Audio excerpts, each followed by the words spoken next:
we are very eagerly waiting to welcome 133rd Durand Cup here. Since last years, we have started many sports again.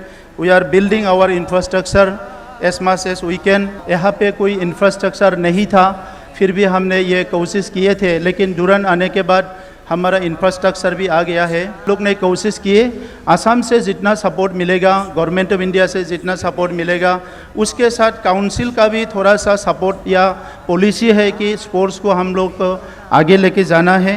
तो इसीलिए हमने कोशिश किया sports infrastructure बनाने के लिए। और आज मुझे बहुत खुशी हुआ कि हमने कुछ ही दिनों से इंडियन आर्मी के सपोर्ट से, हमारे लोगों के सपोर्ट से एक FIFA standard, FIFA approve football stadium बनाने का एक काम हमारा संपूर्ण हो गया है लगभग। तो ये बहुत बड़ा काम आज हमारे बोडोलैंड में हो गया है। इसके साथ ही 180 करोड़ का जो 2020 में हम लोग का एकॉर्ड हुआ था, उस एकॉर्ड का एक क्लोज है जहां एक एकेडमी बनाना है। हमारे ही एक ज़िला उदालगुरी में 120 करोड़ का एक स्पोर्ट्स एकेडमी होने जा रहा है, जो ऑलमोस्ट एडमिनिस्ट्रेटिव अप्रूवल की स्टेज में है गवर्नमेंट ऑफ इंडिया में। तो वो मिल जाने के बाद हमारे यहाँ एक नया एकेडमी बन जाएंगे। कुकराझार में भी निश्चित से हमारे मुख्यमंत्री जी ने 110 करोड़ का एक फुटबॉल स्टेडियम बनाने का एक जो प्रपोजल है उसको अप्रूव कर दिया है। वो कुछ ही दिनों में ये भी काम कुकराझार में शुरू होगा।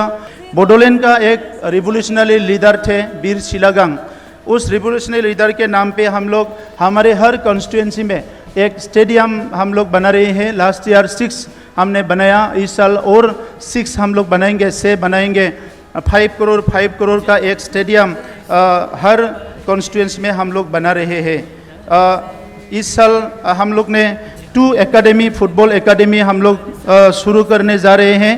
हमारे विनोद ब्रह्मो रेसिडेंशियल स्पोर्ट्स एकेडमी बोल के 2 फुटबॉल एकेडमी, एक कुकराझार में एक उदालगुरी में हम लोग शुरू करने जा रहे हैं। Welcome to the Bodoland, the land of mighty Ghatotkash, son of Bhim and Hirimba, where the earth dances to the tune of Bag. In few years back, if you think Bodoland, running with hopeless situation, but with the approach of many institutions, many organizations from different part of the country, now a new atmosphere built in Bodoland, where different organizations, different institutions coming together to rebuild our peaceful atmosphere, rebuild our connectivity, rebuild our communication to each other, and hope and aspirations of the people are grown again. 30-40 years का एक communal एक thinking था। हमारे भाइयों के बीच में लड़ाई हुए थे, दंगा हुए थे, बहुत सारे नफ़रत बहुत ज़्यादा हो रहा था। तो ये सारा नफ़रत को दूर करके जो प्यार है, जो हमारे भाईचारा है, जो ब्रदरहुड फीलिंग्स है, इसको ये दुरंत कप के थ्रू ही हम लोग पूरे का पूरे हम लोग ख़त्म करें या इसको मतलब बदलाए कि ये ऐसा परिस्थिति बोडोलैंड में फिर ना हो, एक अच्छा माहौल हो, एक उम्मीद का एक माहौल हो, आशा दिशा भरोसा फिर लोगों के बीच में आ रहा है, उसको आगे लेके जाने का एक अच्छा एक परिस्थिति हो, मैं यही उम्मीद करता हूँ। हम भी जरिया बने।